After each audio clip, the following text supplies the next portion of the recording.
48 heures ont suffi pour désamorcer ce que 40 minutes de missiles auraient embrasé.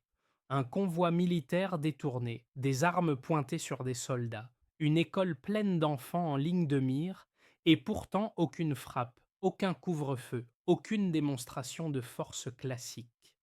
Que signifie ce choix pour un pays habitué aux réponses brutales et pourquoi Ibrahim Traoré a-t-il misé sur le temps, la parole et l'exposition publique plutôt que sur la puissance militaire immédiate?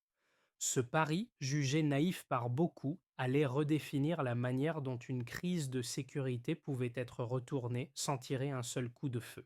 Cette histoire promet plus qu'un simple récit de trahison militaire.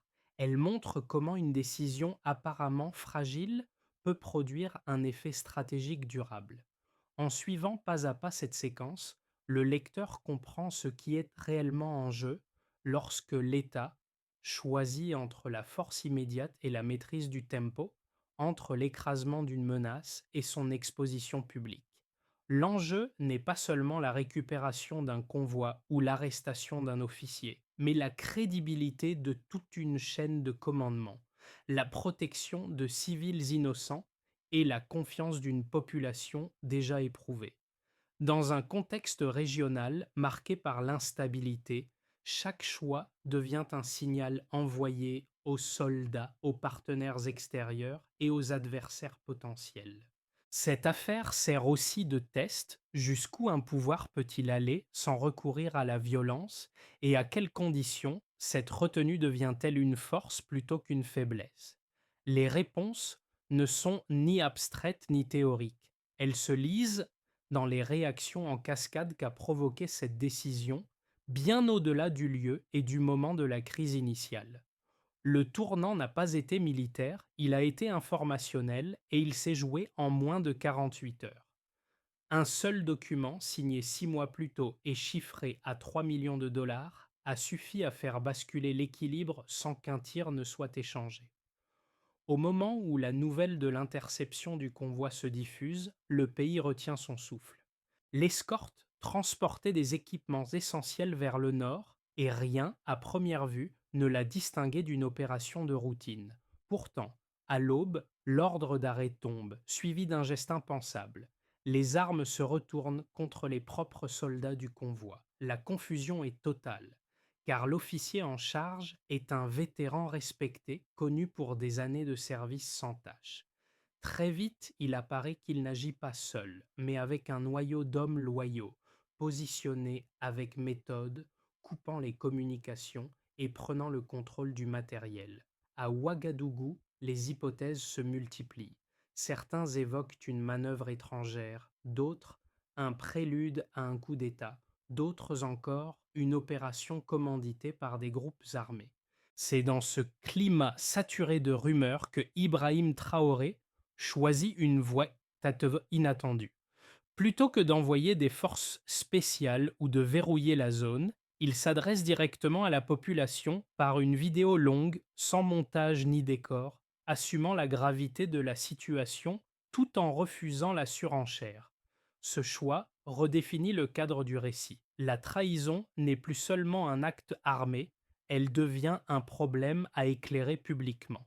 En posant une question simple sur les motivations d'un officier bien payé et protégé, Traoré déplace l'attention du terrain vers les raisons profondes de l'acte. Le contexte s'élargit alors, celui d'un environnement où des réseaux cherchent à acheter des loyautés, à transformer des fragilités individuelles en leviers stratégiques.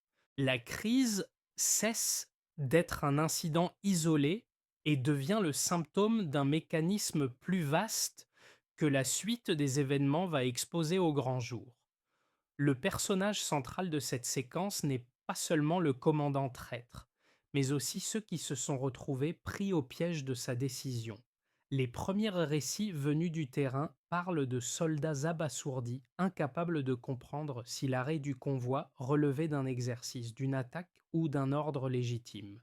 Cette zone grise, qui dure quelques minutes, suffit à paralyser toute réaction collective.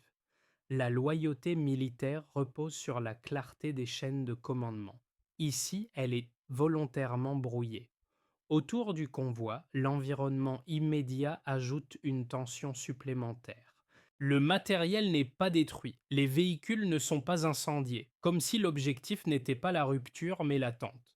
Cette immobilité intrigue autant qu'elle inquiète. Les habitants des environs, eux, découvrent peu à peu la situation par des images amateurs et des messages fragmentaires.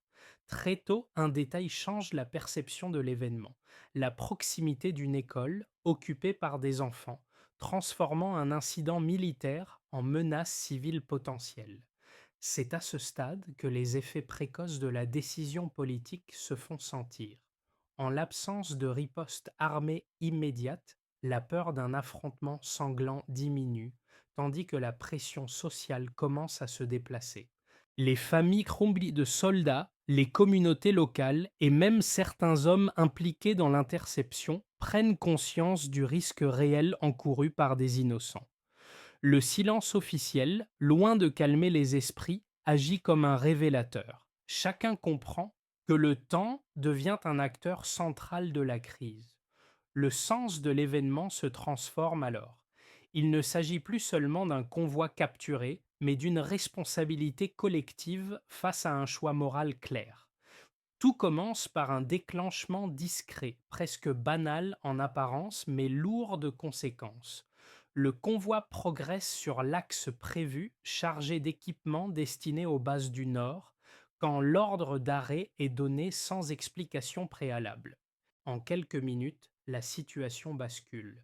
Des soldats sont désarmés, les communications coupées et le contrôle du matériel passe aux mains du groupe mené par le commandant. Aucun coup de feu n'est tiré, aucun véhicule n'est saboté, comme si l'objectif n'était pas la destruction, mais la mise en suspens. Ce choix initial prépare déjà la suite, car il laisse toutes les options ouvertes, y compris les plus risquées. La montée vers le climax s'opère lorsque la nouvelle parvient aux autorités centrales. Les réflexes attendus seraient une intervention rapide, un encerclement ou une démonstration de force. Pourtant, Ibrahim Traoré opte pour une rupture de séquence. Il ne déploie pas de troupes supplémentaires, ne décrète pas l'état d'urgence et ne multiplie pas les déclarations. À la place, il s'adresse directement à la population par une vidéo simple, sans mise en scène, exposant les faits connus et reconnaissant la trahison sans la dramatiser. Ce moment marque un basculement. La crise cesse d'être uniquement militaire pour devenir publique, presque pédagogique. Le climax intervient avec l'annonce d'un délai de 48 heures accordé au commandant pour se rendre volontairement. Cette décision surprend et choque. À l'extérieur du pays, des analystes y voient un signe de faiblesse, certains médias parlent d'un État dépassé par les événements, et des acteurs économiques commencent à s'inquiéter de la stabilité générale. À l'intérieur, la population oscille entre incompréhension et attente. Le temps devient une arme à double tranchant. Soit il permet au traître de consolider sa position, soit il retourne progressivement la pression contre lui. Les répercussions apparaissent d'abord de manière diffuse. Sur les réseaux sociaux, des vidéos amateurs circulent montrant l'emplacement exact du convoi stationné à proximité immédiate d'une école. Ce détail change tout. L'hypothèse d'une intervention armée devient soudain synonyme de risque pour des centaines d'enfants. La narration dominante se renverse. Le commandant n'est plus seulement un rebelle armé, il est perçu comme celui qui met délibérément des civils en danger. La pression morale s'intensifie, non pas contre le pouvoir central, mais contre l'homme retranché. À mesure que les heures passent, le groupe initial se fissure. Des soldats désertent, se rendent et expliquent avoir été trompés sur la nature réelle de l'opération. Chaque départ affaiblit un peu plus la position du commandant, tandis que le silence stratégique maintenu par Traoré renforce l'idée qu'une autre issue est en préparation. Lorsque le document compromettant est finalement rendu public, la séquence se referme. Ce qui avait commencé comme un acte de force isolée se termine par un effondrement interne, provoqué moins par la contrainte militaire que par l'exposition méthodique des faits. Le premier repère chiffré permet de comprendre l'écart entre l'apparence et la réalité de cette crise. Au départ, un seul convoi, une seule unité impliquée et un événement qui aurait pu être traité comme un incident ponctuel. Après la révélation du document, l'échelle change brusquement. Le contrat signé promettait 3 millions de dollars, une somme sans rapport avec le salaire officiel d'un officier, et suffisante pour transformer une trahison individuelle en opération structurée. Ce chiffre agit comme une ligne de fracture, car il montre que l'acte n'était ni improvisé ni idéologique, mais inscrit dans une logique d'investissement. Le second indicateur tient au facteur temps. Le délai accordé était de 48 heures, contre les scénarios d'intervention militaire souvent mesurés en minutes ou en heures. Ce choix crée un contraste net entre la rapidité attendue d'une riposte armée et la lenteur volontaire d'une stratégie d'exposition. Dans cet intervalle, les dynamiques se renversent. Au lieu de concentrer la pression sur l'État, le temps la redirige progressivement vers le commandant retranché. Chaque heure qui passe sans action militaire renforce la crédibilité de l'option non violente et fragilise le récit de force que le traître tente d'imposer. Un troisième élément quantifiable apparaît dans la séquence des défections.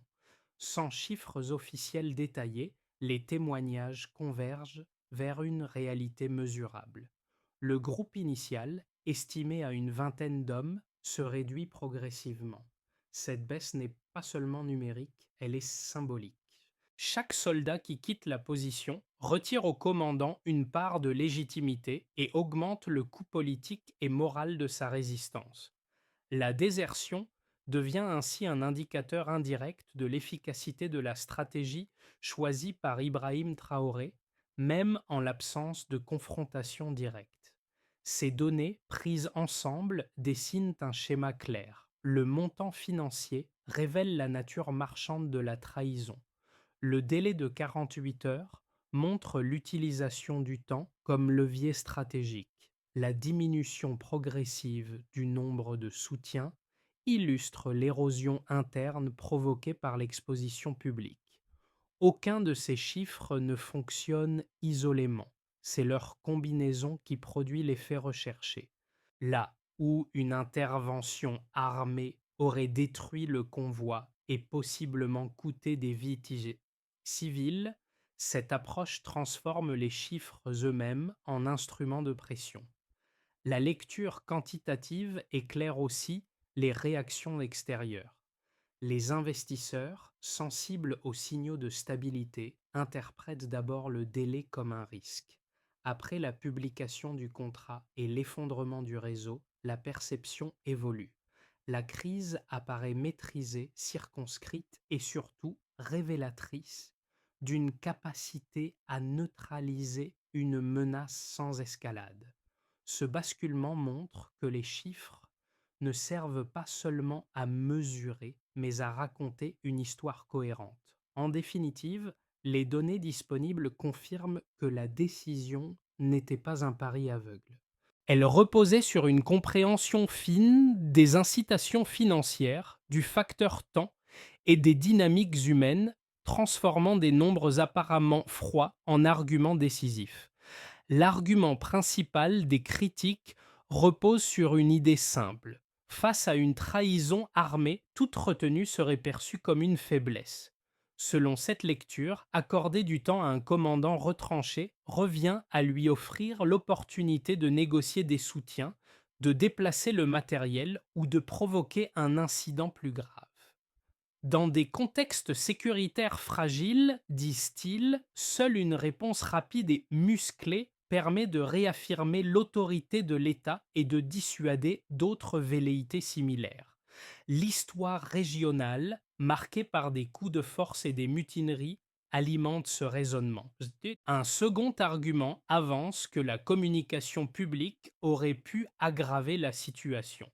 En exposant l'affaire devant la population et les médias, le pouvoir prenait le risque d'alimenter la panique, d'affaiblir la confiance dans l'armée et de donner une tribune aux traîtres. Dans cette perspective, la discrétion serait une vertu stratégique, car elle limite les effets collatéraux et préserve l'image des institutions. Ces objections méritent d'être prises au sérieux. Pourtant, les faits observés permettent d'y répondre point par point. D'abord, le temps accordé n'a pas renforcé le commandant, il l'a isolé. Chaque heure sans intervention armée a déplacé la pression vers lui, surtout après la diffusion d'images montrant la proximité d'une école.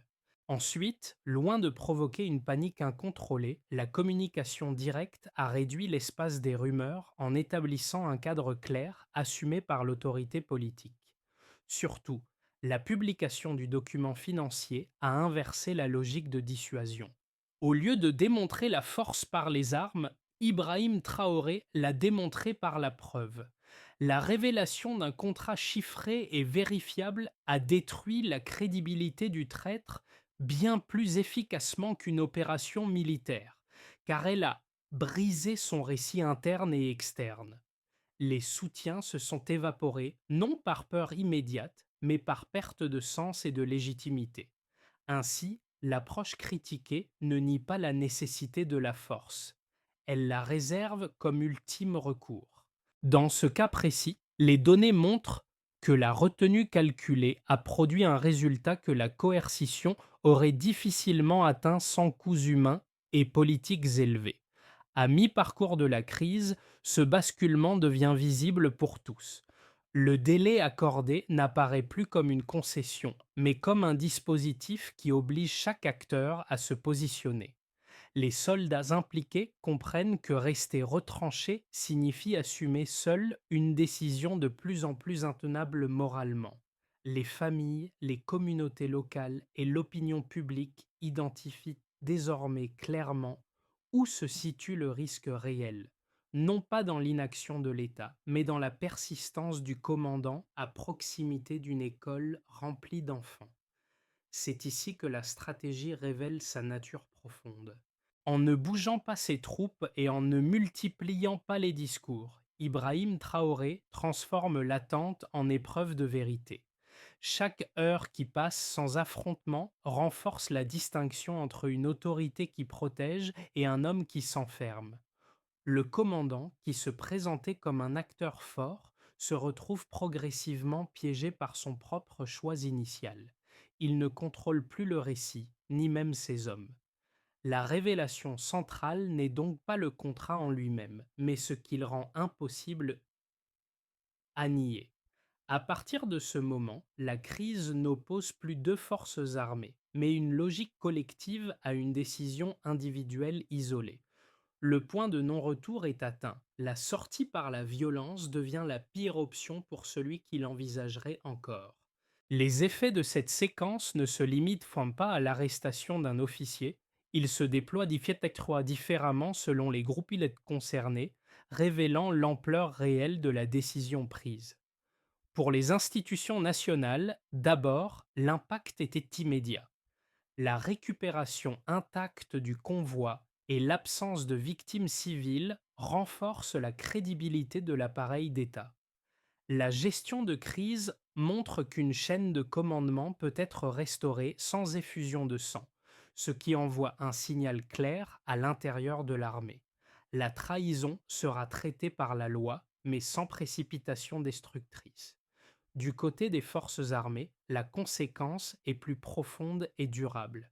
Les défections observées pendant le délai révèlent une ligne de fracture entre ceux qui ont suivi par erreur et ceux qui ont sciemment accepté la logique financière de la trahison. Le message implicite était double. La loyauté ne protège pas seulement d'une sanction, elle peut devenir un facteur de reconnaissance. La promotion rapide d'un officier ayant refusé les offres illégales agit comme un contre-exemple concret, transformant un principe moral en incitation tangible. Dans ce contexte, Ibrahim Traoré apparaît moins comme un chef punitif que comme un arbitre des valeurs internes à l'institution militaire. Pour la population civile, l'effet est avant tout psychologique. La révélation Que le convoi était stationné près d'une école reconfigure la perception de la menace. La peur d'une frappe aveugle laisse place à un sentiment de protection active, fondé sur l'idée que la sécurité des enfants a primé sur la démonstration de force. Les manifestations qui suivent ne réclament pas la vengeance, mais la justice, ce qui marque une rupture avec des réflexes plus violents observés dans des crises précédentes. Les acteurs régionaux et internationaux tirent également des conclusions pratiques. Les pays voisins commencent à examiner leur propre chaîne de commandement, conscients que le mécanisme exposé n'était pas isolé. L'idée d'une cooptation systématique par des promesses financières devient un sujet de préoccupation partagée. Pour les partenaires extérieurs, la séquence fournit un cas d'école. Une crise grave peut être désamorcée sans intervention étrangère directe, à condition de maîtriser l'information et le tempo. Enfin, pour les milieux économiques, la conséquence se mesure dans la stabilisation progressive des perceptions. Après une phase initiale d'inquiétude, la résolution sans escalade rassure sur la capacité de l'État à contenir un choc sécuritaire. La crise, loin d'être un signe d'effondrement, est relue comme une démonstration de contrôle. Ses conséquences convergent vers un même point. Ce qui a changé n'est pas seulement l'issue d'un incident, mais la manière dont une autorité peut transformer une vulnérabilité en levier, en articulant protection civile, justice et exposition méthodique des faits. À moyen terme, les effets de cette gestion de crise peuvent être envisagés à travers trois scénarios distincts, chacun reposant sur des dynamiques déjà visibles. Le scénario de base est celui d'une consolidation prudente. Dans cette trajectoire, l'affaire reste un précédent marquant mais circonscrit. Les enquêtes internes se poursuivent, quelques réseaux similaires sont identifiés et l'armée renforce ses mécanismes de contrôle sans transformation radicale. La stabilité s'est préservée, mais la vigilance devient permanente. Ce scénario suppose que la leçon principale, l'importance de l'exposition publique et de la justice procédurale, soit intégrée sans provoquer de rupture institutionnelle. Le scénario optimiste va plus loin. Ici, l'épisode agit comme un catalyseur. Les forces armées et les autorités civiles tirent parti de l'exemple pour réviser en profondeur les dispositifs de prévention de la corruption et de cooptation. Les signaux envoyés aux soldats sont clairs, la loyauté est valorisée, la trahison financièrement motivée est traçable et sanctionnée. Dans ce cadre, la coopération régionale s'intensifie, les pays voisins partageant informations et méthodes pour identifier des schémas similaires. La crise devient alors un point de départ pour une amélioration structurelle de la gouvernance sécuritaire. Le scénario pessimiste, enfin, repose sur une lecture inverse. Il envisage que les réseaux exposés s'adaptent plutôt qu'ils ne disparaissent. Les méthodes deviennent plus discrètes, les circuits financiers plus opaques, et la tentation de réponse plus brutale réapparaît lors d'une prochaine crise. Dans ce cas, l'épisode serait perçu comme une exception difficilement reproductible, dépendante d'un alignement particulier de circonstances plutôt que d'une stratégie durable.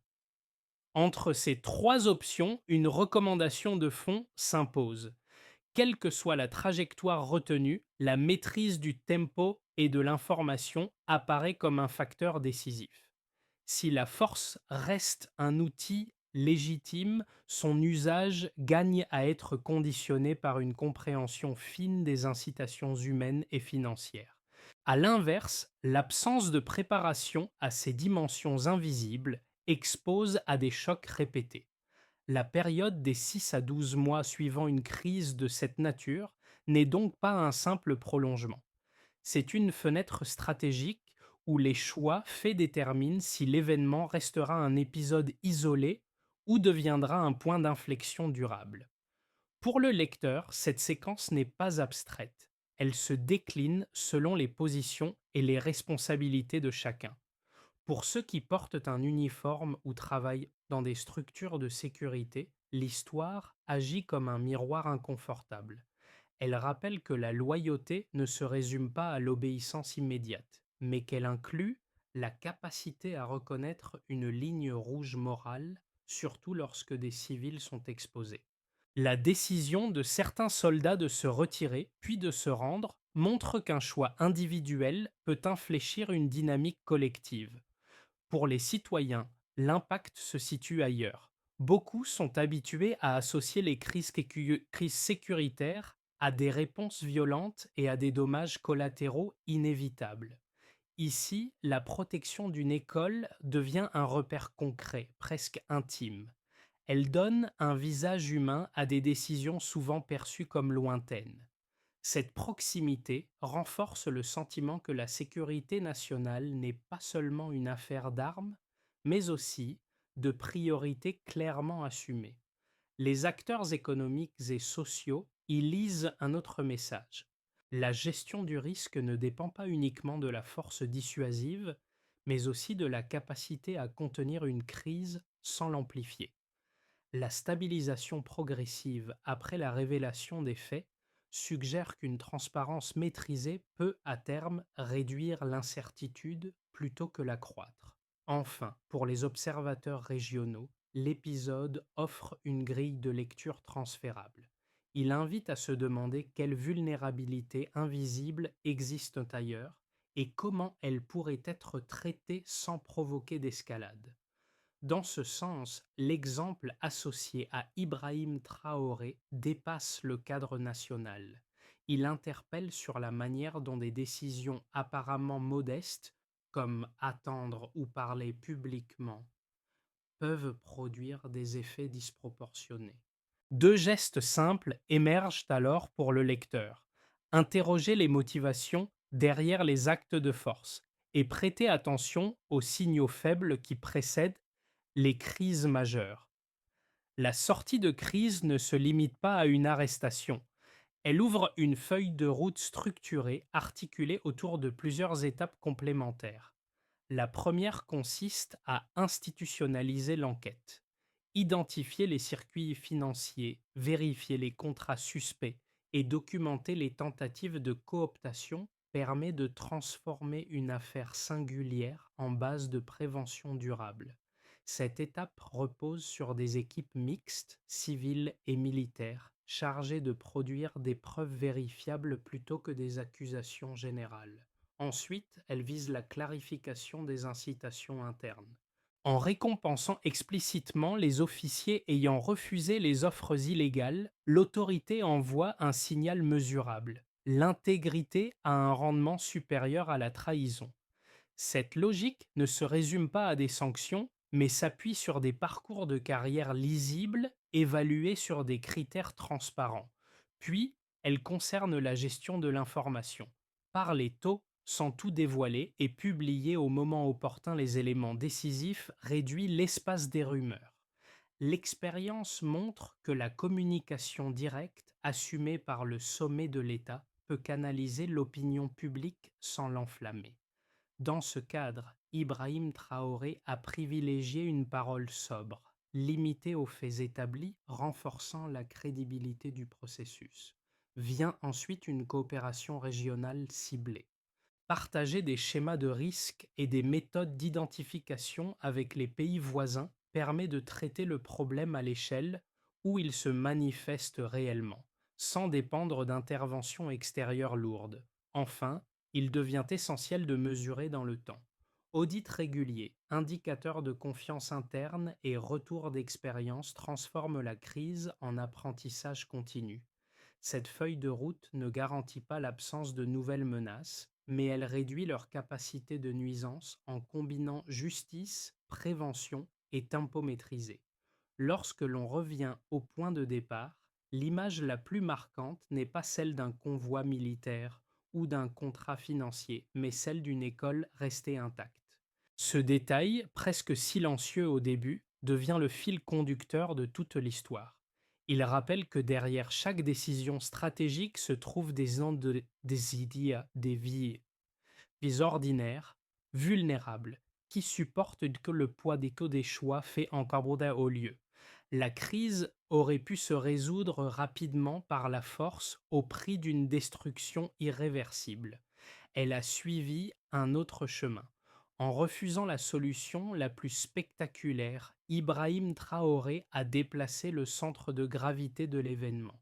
La puissance ne s'est pas exprimée par la vitesse ou la violence, mais par la capacité à attendre, à exposer, puis à laisser les faits parler d'eux-mêmes. Ce choix donne une résonance particulière à la fin de la séquence. L'arrestation discrète, sans triomphe public, contraste avec l'ampleur des conséquences produites. Le rappel émotionnel tient dans cette inversion. Ce ne sont pas les armes qui ont clos la crise, mais l'effondrement moral d'un homme isolé face à une nation attentive. L'image finale n'est pas celle d'une victoire militaire, mais celle d'un ordre restauré sans effusion de sang. Une phrase s'impose alors, comme un écho durable. Penser plus longtemps peut parfois protéger plus de vies. Cette histoire ne demande pas une adhésion immédiate ni un verdict définitif. Elle invite plutôt à une discussion plus large sur la manière dont les crises sont lues, racontées et jugées. Dans un monde saturé d'images de force et de réactions instantanées, l'épisode interroge la place laissée à la patience, à la preuve et à la responsabilité morale. Il pose aussi une question collective. Qu'attend-on réellement d'un pouvoir confronté à l'urgence et quels critères utilise-t-on pour qualifier une décision de forte ou de faible? Le cas associé à Ibrahim Traoré agit ici comme un support de réflexion, pas comme un modèle figé. Il permet de comparer, de nuancer et d'examiner d'autres situations où des choix différents ont produit des résultats opposés. Pour certains, la retenue sera toujours perçue comme un risque. Pour d'autres, elle devient une ressource stratégique à part entière. La discussion reste ouverte. Selon vous, dans des contextes de tension extrême, où se situe la frontière entre prudence et audace, et comment devrait-elle être évaluée? Par la rapidité de l'action ou par ses conséquences à long terme?